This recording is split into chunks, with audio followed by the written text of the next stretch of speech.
Fala, leitores da Bíblia, graça e paz. Hoje a gente vai ler 1 Samuel 13 e 14, Salmo 132 e Romanos 9. Vamos orar? Pedimos a Deus tua bênção na leitura da tua palavra, que o Senhor nos ajude a compreendê-la e aprender com ela, ó Deus, aquilo que é a tua vontade para a nossa vida. Oramos em nome de Jesus. Amém. 1 Samuel 13. Lemos aqui o seguinte: Saul havia reinado em Israel durante 1 ano, então consagrado aí à posição de rei. No segundo ano do seu reinado sobre o povo, escolheu 3.000 homens de Israel.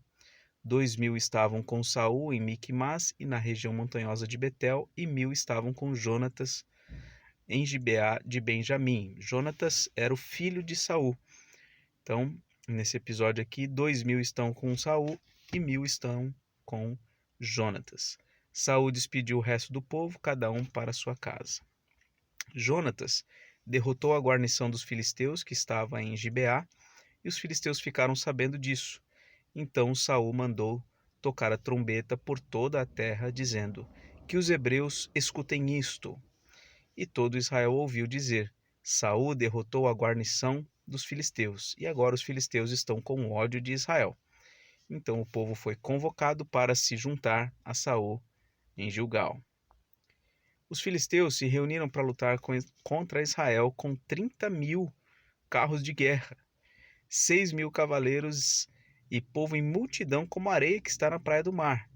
Eles foram e acamparam em Miquimás, a leste de Bet-Aven. Quando os homens de Israel viram que estavam em apuros, porque o povo estava angustiado, se esconderam em cavernas e em buracos, entre rochas, em túmulos e cisternas. Também alguns dos hebreus passaram o Jordão e foram para a terra de Gade e Gileade. E o povo que permaneceu com Saul, estando este ainda em Gilgal, se encheu de temor. Então, uma situação de grande aperto. Os filisteus em número muito grande, um poder muito grande bélico, e eles ficaram apertados, angustiados ali, porque estavam em pouco número e assim, sem todo aquele poder. E aí Saul acaba fazendo uma coisa que não devia fazer. Saul esperou 7 dias, segundo o prazo determinado por Samuel. Mas como Samuel não vinha a Gilgal, o povo foi se espalhando dali. E então Saul disse: tragam-me aqui o holocausto e as ofertas pacíficas. Então ele deveria aguardar a chegada de Samuel, porque Samuel era o sacerdote que deveria oficiar ali o sacrifício. Ele não esperou e ofereceu o holocausto. Mal tinha ele acabado de oferecer o holocausto, eis que chegou Samuel, e Saul saiu ao encontro dele para o saudar. Samuel perguntou: o que foi que você fez? E Saul respondeu: vendo que o povo ia se espalhando daqui, e que você não vinha no prazo combinado, e que os filisteus já tinham se ajuntado em Miquimás, eu disse comigo: agora os filisteus virão contra mim em Gilgal, e ainda não busquei a face do Senhor. Assim, forçado pelas circunstâncias, ofereci holocaustos. Que é muitas vezes a desculpa que fazemos, né? Olha, fui forçado pelas circunstâncias a fazer algo que não era lícito, que não era correto fazer. Ele está dizendo aqui, está dando essa desculpa: eu fui forçado pelas circunstâncias.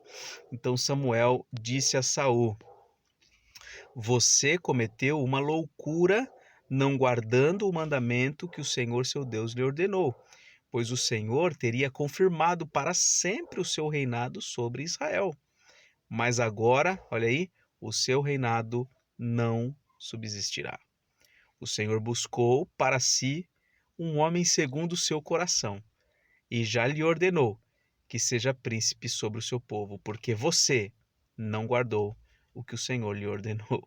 Ele tinha 1 ano só de reinado, e aí por conta dessa atitude de ter se antecipado no oferecimento dos holocaustos, Samuel chega dizendo: olha, Deus já escolheu alguém segundo o coração dele e já o fez príncipe sobre o seu povo, porque você não guardou o mandado do Senhor.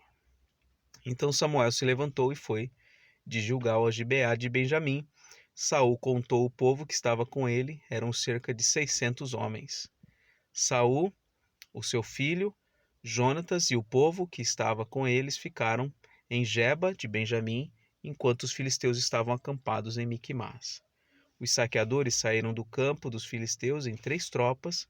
Uma delas tomou o caminho de Ofra, terra de Sual, a outra tomou o caminho de Bet-Horon e a terceira o caminho de onde se avista o vale de Zeboim, na direção do deserto. Ora, em toda a terra de Israel não havia um único ferreiro, porque os filisteus tinham dito para que os hebreus não façam espadas nem lanças. Olha só, os filisteus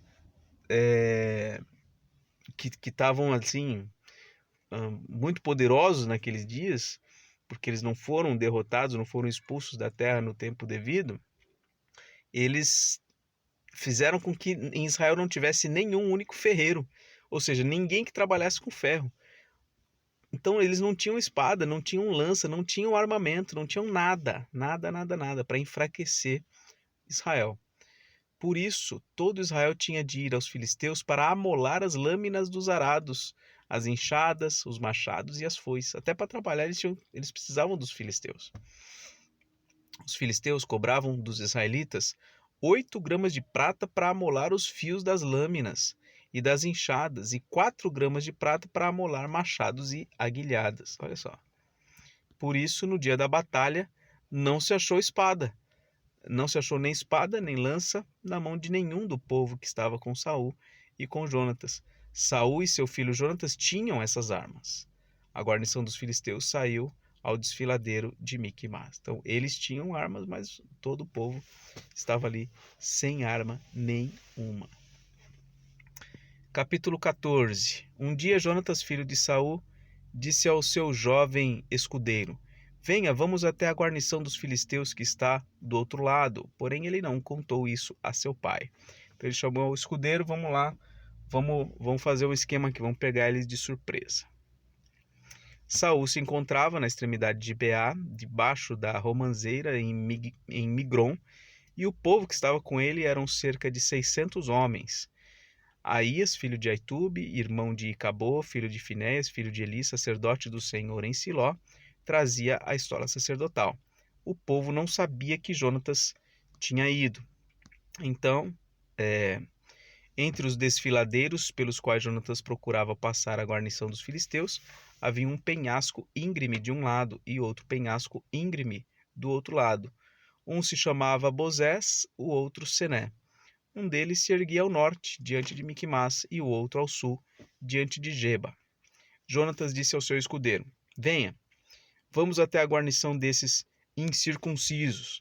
Talvez o Senhor nos ajude, porque nada pode impedir o Senhor de livrar, seja com muitos ou com poucos. Então Jonatas era extremamente corajoso. Então o escudeiro disse: Faça tudo o que estiver em seu coração, eu estou com você e farei o que você decidir. Jonatas respondeu: Então vamos atravessar na direção daqueles homens e deixar que eles nos vejam. Se nos disserem assim: Fiquem parados até que cheguemos perto de vocês, então ficaremos onde estamos e não subiremos a eles. Porém, se disserem: Subam até aqui, então subiremos, pois o Senhor os entregou em nossas mãos. Isso nos servirá de sinal. Quando os dois se deixaram ver pela guarnição dos filisteus, estes disseram: Eis que os hebreus estão saindo dos buracos onde estavam escondidos. E os homens da guarnição disseram a Jonatas e ao seu escudeiro: Subam até aqui e nós daremos uma lição em vocês.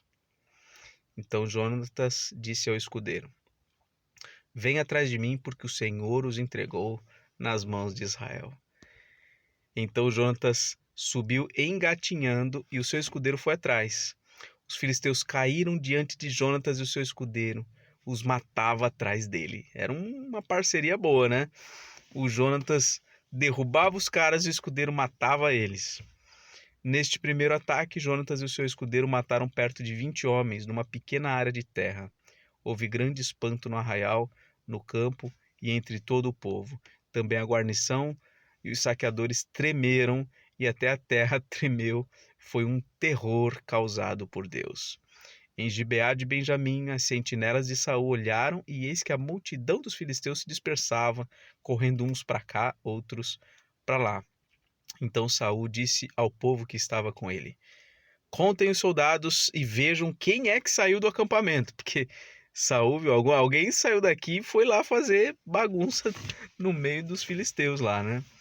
Contaram, e eis que nem Jonatas nem seu escudeiro estavam ali. E Saul disse a Aías: traga aqui a arca de Deus.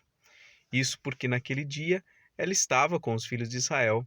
Enquanto Saul falava ao sacerdote, o alvoroço que havia no arraial dos filisteus aumentava cada vez mais.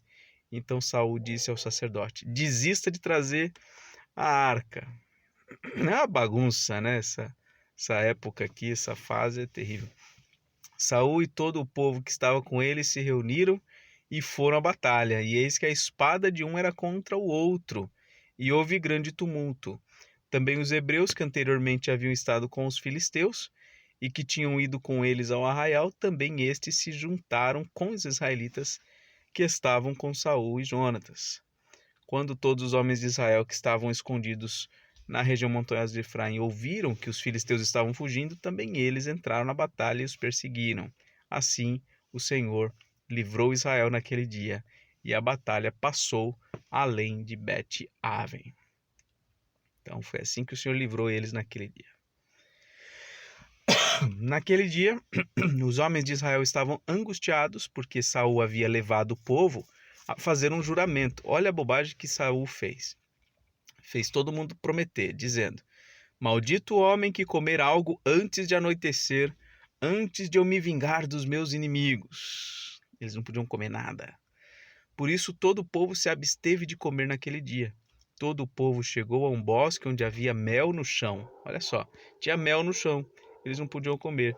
Quando o povo entrou no bosque, eis que o mel estava escorrendo, mas ninguém provou do mel porque o povo estava com medo do juramento. Jonatas, porém, não sabia que o pai havia levado o povo a fazer aquele juramento. Por isso estendeu a ponta da vara que tinha na mão e molhou no favo de mel. Quando comeu, seus olhos voltaram a brilhar. Imagina, né? Alguém que está ali sedento, com fome, comer dá uma lambida no mel ali, nossa, uma delícia, né?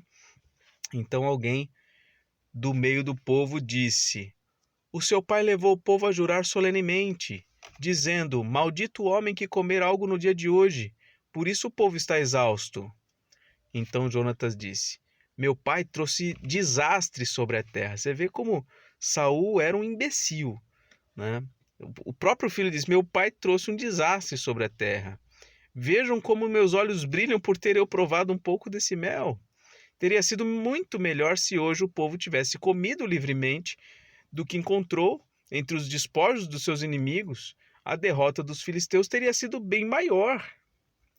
Naquele dia derrotaram os filisteus, desde Miquimás até Aijalon. O povo estava muito exausto. Então, lançando-se sobre o despojo, pegaram ovelhas, bois e bezerros e os mataram no chão e comeram a carne com sangue. Fizeram bobagem também, claro, né? Foram contar isso a Saul, dizendo: eis que o povo está pecando contra o Senhor, porque comem a carne com sangue. Não deviam fazer isso. E Saul gritou: traidores! Rolem para aqui uma grande pedra. E Saul disse mais: espalhem-se entre o povo e digam a eles que cada um me traga o seu boi e a sua ovelha, e que os matem aqui e então comam, e que não pequem contra o Senhor, comendo carne com sangue. Então todo o povo trouxe de noite cada um o seu boi e o matou ali. E Saul edificou um altar ao Senhor. Foi o primeiro altar que lhe edificou. Então Saul disse: vamos descer essa noite no encalço dos filisteus. Vamos saqueá-los até o raiar do dia, e não deixemos que fique nem sequer um deles. Eles responderam: faça como achar melhor. Mas o sacerdote disse: vamos primeiro nos aproximar de Deus. Então Saul consultou a Deus, dizendo: devo descer no encalço dos filisteus? Tu os entregarás nas mãos de Israel? Porém, naquele dia, Deus não lhe respondeu. Então Saul disse: venha cá, todos os chefes do povo, informem-se e descubram qual é o pecado que foi cometido hoje. Porque tão certo como vive o Senhor, que salva Israel, ainda que o meu filho Jonatas seja o culpado, certamente morrerá. Porém, ninguém de todo o povo lhe respondeu. Então Saul disse a todo Israel: Fiquem vocês de um lado e eu, meu filho Jonatas, ficaremos do outro. E o povo disse a Saul: Faça como achar melhor. Então Saul falou ao Senhor, Deus de Israel: Mostra a verdade. Então Jonatas e Saul foram indicados por sorteio, e o povo saiu livre. Então Saul disse: Lancem a sorte entre mim e Jonatas, meu filho. E Jonatas foi o indicado. Quer dizer, todo esse sistema para mostrar que quem estava em pecado era o Jonatas. Ele tinha feito algo que não devia ter feito. Aí então Saul disse a Jonatas: Diga-me o que foi que você fez. E Jonatas respondeu: Eu apenas provei um pouco de mel com a ponta da vara que tinha na mão. Eis-me aqui, estou pronto para morrer. Então Saul disse: Que Deus me castigue se você não for morto, Jonatas. Porém o povo disse a Saul: Como é que Jonatas pode ser morto? Ele que efetuou tamanha salvação em Israel. Nada disso. Tão certo como vive o Senhor, nenhum dos seus cabelos cairá no chão, pois foi com a ajuda de Deus que ele fez isso hoje. Jonatas tinha acabado de livrar o povo ali, né, por graça de Deus, pelo poder de Deus, e o povo intercede por ele. Se fosse pelo Saul, que é um grande imbecil, ele teria matado seu próprio filho ali. Assim, o povo salvou Jonatas para que não morresse, e Saul deixou de perseguir os filisteus e estes voltaram para a sua terra. Quando assumiu o reinado de Israel, Saul lutou contra todos os seus inimigos ao redor, contra Moabe, os filhos de Amon, Edom, contra os reis de Zobá e os filisteus, e para onde quer que se voltava, era vitorioso. Lutou com coragem, derrotando os amalequitas e libertando Israel das mãos dos que o saqueavam. Os filhos de Israel eram Jonatas, Isvi e Malquissua. Os nomes de suas duas filhas eram Merabe, a mais velha, e Mical, a mais nova. A mulher de Saul se chamava Ainoã, filha de Aimaas. O nome do general do seu exército era Abner, filho de Ner, tio de Saul. Quis era pai de Saul. E Ner, pai de Abner, era filho de Abiel. Durante todo o reinado de Saul houve forte guerra contra os filisteus. Por isso, sempre que via um homem forte e valente, Saul o agregava a si. Então, via um homem forte, já trazia para pertencer ao seu exército. Agora, vamos à leitura do Salmo 132.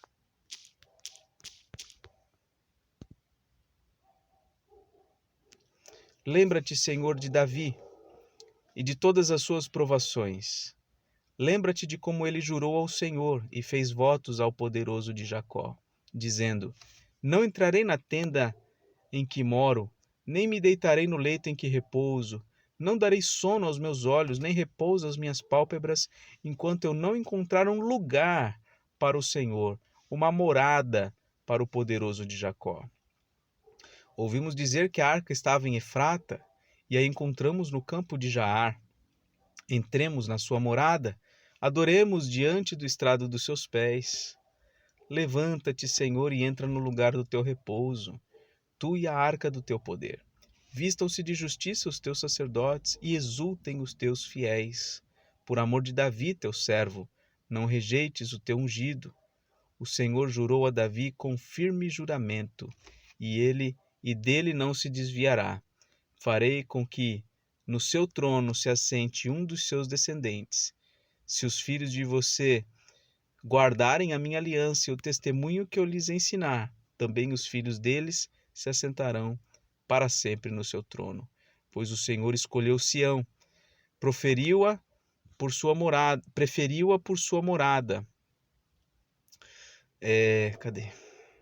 Dizendo: Este é para sempre o lugar do meu repouso. Aqui habitarei, pois este é o meu desejo. Abençoarei com abundância o seu mantimento, e de pão fartarei os seus pobres. Vestirei de salvação os seus sacerdotes, e de júbilo exultarão os seus fiéis. Ali farei brotar o poder de Davi. Preparei uma lâmpada para o meu ungido. Cobrirei de vexame os seus inimigos, mas sobre ele brilhará a sua coroa. Esse é um salmo que fala de Davi, do reinado perpétuo que teria, né, na sua descendência. A gente ainda está na parte da leitura lá em 1 Samuel do reinado de Saul, mas logo virá o de Samuel, tá? Só uma pausa. Bom, continuando aqui, não lembro qual foi a última frase que eu falei, precisei atender aqui o rapaz que passou aqui, mas, bom, a gente estava lendo, então, estamos lendo a história de Saul, ainda não chegamos na história de Davi, mas esse salmo aqui já fala sobre Davi, sobre o interesse dele em ter uma habitação para Deus, né, um templo, etc e tal, e fala também da sucessão do reinado de Davi. Bom, agora a gente vai para Romanos 9. Romanos 9 é um dos capítulos mais delicados da carta. Eu não vou conseguir explicar no detalhe tudo o que está aqui, comentar, tá bom? Então vou fazer a leitura mais direta, mas tem muita coisa aqui, é um tema bastante complexo, mas basicamente o que nós vemos aqui em Romanos 9 é que a justificação pela fé, a salvação se dá por conta de uma escolha de Deus pela vida de algumas pessoas, aqueles que ele escolheu na eternidade para salvar. Então não depende da pessoa escolher, não depende da pessoa decidir, mas de Deus desejar usar da sua misericórdia para com aquele que ele quer salvar. E ele cumpre os seus planos de forma soberana, né? Então, nessa questão dos judeus, dos gentios, os judeus terem rejeitado, etc e tal, tudo isso Paulo vai dizer, mas no final das contas, no frigir dos ovos, o que Paulo está dizendo é que Deus escolhe quem ele quer, ele salva quem ele quer. Vamos à leitura. Digo a verdade em Cristo, não minto, e a minha consciência confirma isso por meio do Espírito Santo. Sinto grande tristeza e tenho incessante dor no coração, porque eu mesmo desejaria ser amaldiçoado, separado de Cristo por amor de meus irmãos, meus compatriotas segundo a carne. São israelitas, a eles pertence a adoção, assim como a glória, as alianças, a promulgação da lei, o culto, as promessas. Deles são os patriarcas, e também deles descende o Cristo segundo a carne, o qual é sobre todos, Deus bendito para sempre. Amém. E não pensemos que a palavra de Deus falhou, porque nem todos de Israel são de fato israelitas, nem por serem descendentes de Abraão são todos filhos. Pelo contrário, por meio de Isaque será chamada sua descendência. Isto é, não são os filhos da carne que são filhos de Deus, ou seja, os descendentes da carne de Abraão, mas os filhos da promessa é que são contados como descendência, porque a palavra da promessa é esta: por esse tempo voltarei e Sara terá um filho. E isso não aconteceu somente com ela, mas também com Rebeca, ao conceber de um só, de Isaque, o nosso pai. E os gêmeos ainda não eram nascidos, nem tinham feito o bem ou o mal, para que o propósito de Deus quanto à eleição prevalecesse, não por obras, mas por aquele que chama. Quando foi dito a Rebeca: o mais velho será servo do mais moço, como está escrito: amei Jacó, porém desprezei Esaú. Que diremos então? Que Deus é injusto? De modo nenhum. Pois ele disse a Moisés: terei misericórdia de quem eu tiver misericórdia. Eu terei compaixão de quem eu tiver compaixão. E Deus não deve satisfação para ninguém. Assim, pois, isso não depende de quem quer ou de quem corre, mas de Deus que tem misericórdia. Porque a Escritura diz a Faraó: foi para isso mesmo que eu levantei, para mostrar em você o meu poder e para que o meu nome seja anunciado em toda a terra. Logo, Deus tem misericórdia de quem quer e também endurece a quem ele quer. Soberania de Deus. Mas você vai me dizer, por que Deus ainda se queixa? Pois quem pode resistir à sua vontade? Mas quem é você, caro amigo, para discutir com Deus? Será que o objeto pode perguntar a quem o fez, por que você me fez assim? Será que o oleiro tem direito sobre a massa, para do mesmo barro fazer um vaso para a honra e outro para a desonra? Que diremos? Se Deus, querendo mostrar sua ira e dar a conhecer o seu poder, suportou com muita paciência os vasos de ira preparados para a destruição, a fim de que também desse a conhecer as riquezas da sua glória nos vasos de misericórdia que de antemão preparou para a sua glória. Estes vasos somos nós, a quem também chamou, não só dentre os judeus, mas também dentre os gentios, como também diz em Oséias: chamarei de meu povo ao que não era o meu povo, e de amada a que não era amada. E no lugar em que lhes foi dito, vocês não são meu povo, ali mesmo serão chamados filhos do Deus vivo. Mas Isaías clama a respeito de Israel. Ainda que o número dos filhos de Israel seja como a areia do mar, o remanescente é que será salvo, porque o Senhor cumprirá a sua palavra sobre a terra de forma plena e em breve. Como Isaías já disse, se o Senhor dos Exércitos não nos tivesse deixado descendência, nós nos teríamos tornado como Sodoma e semelhantes a Gomorra. Que diremos então? Que os gentios que não buscavam a justificação vieram alcançá-la, a saber, a justificação que decorre da fé, e que Israel, que buscava a lei de justiça, não chegou a atingir essa lei. Por quê? Porque não a buscou pela fé, mas como que por obras. Tropeçaram na pedra de tropeço, como está escrito: eis que põe em Sião uma pedra de tropeço e rocha de ofensa, e aquele que nela crê não será envergonhado. É um capítulo riquíssimo, riquíssimo de verdades, de reflexões, choca a estrutura de pensamento, de teologia de muita gente, de muitos evangélicos no Brasil. A gente precisa ler um texto como esse e contemplar a soberania e a graça de Deus. Porque no final das contas, ninguém é digno. Os que são salvos por graça, por misericórdia. E graças a Deus por isso.